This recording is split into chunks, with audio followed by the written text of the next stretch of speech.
Federalist 24. The powers necessary to the common defense, further considered. For the Independent Journal. Hamilton. To the people of the State of New York. To the powers proposed to be conferred upon the federal government, in respect to the creation and direction of the national forces, I have met with but one specific objection, which, if I understand it right, is this: that proper provision has not been made against the existence of standing armies in time of peace. An objection which, I shall now endeavor to show, rests on weak and unsubstantial foundations.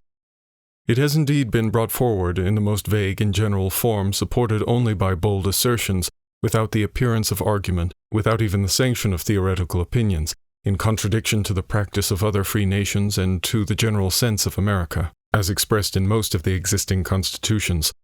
The propriety of this remark will appear the moment it is recollected that the objection under consideration turns upon a supposed necessity of restraining the legislative authority of the nation in the article of military establishments, a principle unheard of except in one or two of our state constitutions, and rejected in all the rest. A stranger to our politics who has read our newspapers at the present juncture, without having previously inspected the plan reported by the convention, would be naturally led to one of two conclusions: either that it contained a positive injunction that standing armies should be kept up in time of peace, or that it vested in the executive the whole power of levying troops, without subjecting his discretion in any shape to the control of the legislature. If he came afterwards to peruse the plan itself, he would be surprised to discover that neither the one nor the other was the case, that the whole power of raising armies was lodged in the legislature, not in the executive, that this legislature was to be a popular body consisting of the representatives of the people periodically elected, and that instead of the provision he had supposed in favor of standing armies, there was to be found in respect to this object an important qualification even of the legislative discretion, in that clause which forbids the approbation of money for the support of an army for any longer period than 2 years, a precaution which, upon a nearer view of it, will appear to be a great and real security against the keeping up of troops without evident necessity. Disappointed in his first surmise, the person I suppose would be apt to pursue his conjectures a little further. He would naturally say to himself, "It is impossible that all this vehement and pathetic declamation can be without some colorable pretext. It must needs be that this people, so jealous of their liberties, have, in all the preceding models of the constitutions which they have established, inserted the most precise and rigid precautions on this point, the omission of which, in the new plan, has given birth to all this apprehension and clamor." If, under this impression, he proceeded to pass in review the several state constitutions, how great would be his disappointment to find that 2 only of them — this statement of the matter is taken from the printed collection of state constitutions. Pennsylvania and North Carolina are the 2 which contain the interdiction in these words: "As standing armies in time of peace are dangerous to liberty, they ought not to be kept up." This is, in truth, rather a caution than a prohibition. New Hampshire, Massachusetts, Delaware, and Maryland have, in each of their bills of rights, a clause to this effect: "Standing armies are dangerous to liberty and ought not to be raised or kept up without the consent of the legislature," which is a formal admission of the authority of the legislature. New York has no Bill of Rights, and her constitution says not a word about the matter. No bills of rights appear annexed to the constitutions of the other states, except the foregoing, and their constitutions are equally silent. I am told, however, that 1 or 2 states have bills of rights which do not appear in this collection, but that those also recognize the right of the legislative authority in this respect, contained an interdiction of standing armies in time of peace. That the other 11 had either observed a profound silence on the subject, or had in express terms admitted the right of the legislature to authorize their existence. Still, however, he would be persuaded that there must be some plausible foundation for the cry raised on this head. He would never be able to imagine, while any source of information remained unexplored, that it was nothing more than an experiment upon the public credulity, dictated either by a deliberate intention to deceive, or by the overflowings of a zeal too intemperate to be ingenious. It would probably occur to him that he would be likely to find the precautions he was in search of in the primitive compact between the states. Here, at length, he would expect to meet with a solution of the enigma. No doubt he would observe to himself, the existing confederation must contain the most explicit provisions against military establishments in time of peace, and a departure from this model in a favorite point has occasioned the discontent which appears to influence these political champions. If he should now apply himself to a careful and critical survey of the Articles of Confederation, his astonishment would not only be increased, He would acquire a mixture of indignation at the unexpected discovery that these articles, instead of containing the prohibition he looked for, and though they had, with jealous circumspection, restricted the authority of the state legislatures in this particular, had not imposed a single restraint on that of the United States.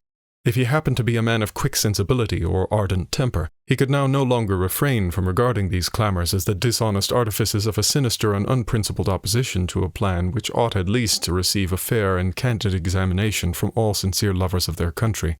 How else, he would say, could the authors of them have been tempted to vent such loud censures upon that plan, about a point in which it seems to have conformed itself to the general sense of America as declared in its different forms of government, and in which it has even superadded a new and powerful guard unknown to any of them? If, on the contrary, he happened to be a man of calm and dispassionate feelings, he would indulge a sigh for the frailty of human nature, and would lament that in a matter so interesting to the happiness of millions, the true merits of the question should be perplexed and entangled by expedients so unfriendly to an impartial and right determination. Even such a man could hardly forbear remarking that a conduct of this kind has too much the appearance of an intention to mislead the people by alarming their passions, rather than to convince them by arguments addressed to their understandings. But however little this objection may be countenanced, even by precedents among ourselves, it may be satisfactory to take a nearer view of its intrinsic merits. From a close examination it will appear that restraints upon the discretion of the legislature, in respect to military establishments in time of peace, would be improper to be imposed, and if imposed, from the necessities of society, would be unlikely to be observed. Though a wide ocean separates the United States from Europe, yet there are various considerations that warn us against an excess of confidence or security. On one side of us, and stretching far into our rear, are growing settlements subject to the dominion of Britain. On the other side, and extending to meet the British settlements, are colonies and establishments subject to the dominion of Spain. This situation in the vicinity of the West India Islands, belonging to these two powers, create between them, in respect to their American possessions and in relation to us, a common interest. The savage tribes on our western frontier ought to be regarded as our natural enemies, their natural allies because they have most to fear from us and most to hope from them. The improvements in the art of navigation have, as to the facility of communication, rendered distant nations, in a great measure, neighbors. Britain and Spain are among the principal maritime powers of Europe. A future concert of views between these nations ought not to be regarded as improbable. The increasing remoteness of consanguinity is every day diminishing the force of the family compact between France and Spain, and politicians have ever with great reason considered the ties of blood as feeble and precarious links of political connection. These circumstances combined admonish us not to be too sanguine in considering ourselves as entirely out of the reach of danger. Previous to the Revolution, and ever since the peace, there has been a constant necessity for keeping small garrisons on our western frontier. No person can doubt that these will continue to be indispensable, if it should only be against the ravages and depredations of the Indians. These garrisons must either be furnished by occasional detachments from the militia, or by permanent corps in the pay of the government. The first is impracticable, and if practicable, would be pernicious. The militia would not long, if at all, submit to be dragged from their occupations and families to perform that most disagreeable duty in times of profound peace, and if they could be prevailed upon or compelled to do it, the increased expense of a frequent rotation of service and the loss of labor and disconcertion of the industrious pursuits of individuals would form conclusive objections to the scheme. It would be as burdensome and injurious to the public as ruinous to private citizens. The latter resource of permanent corps in the pay of the government amounts to a standing army in time of peace, a small one, indeed, but not less real for being small. Here is a simple view of the subject that shows us at once the impropriety of a constitutional interdiction of such establishments, and the necessity of leaving the matter to the discretion and prudence of the legislature.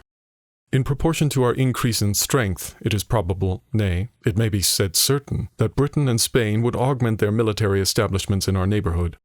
If we should not be willing to be exposed, in a naked and defenseless condition, to their insults and encroachments, we should find it expedient to increase our frontier garrisons in some ratio to the force by which our western settlements might be annoyed. There are and will be particular posts, the possession of which will include the command of large districts of territory and facilitate future invasions of the remainder. It may be added that some of those posts will be keys to the trade with the Indian nations. Can any man think it would be wise to leave such posts in a situation to be at any instant seized by one or the other of two neighboring and formidable powers? To act this part would be to desert all the usual maxims of prudence and policy. If we mean to be a commercial people, or even to be secure on our Atlantic side, we must endeavor as soon as possible to have a navy. To this purpose there must be dockyards and arsenals, and for the defense of these, fortifications and probably garrisons. When a nation has become so powerful by sea that it can protect its dockyards by its fleets, this supersedes the necessity of garrisons for that purpose. But where naval establishments are in their infancy, moderate garrisons will, in all likelihood, be found an indispensable security against descents for the destruction of the arsenals and dockyards, and sometimes of the fleet itself.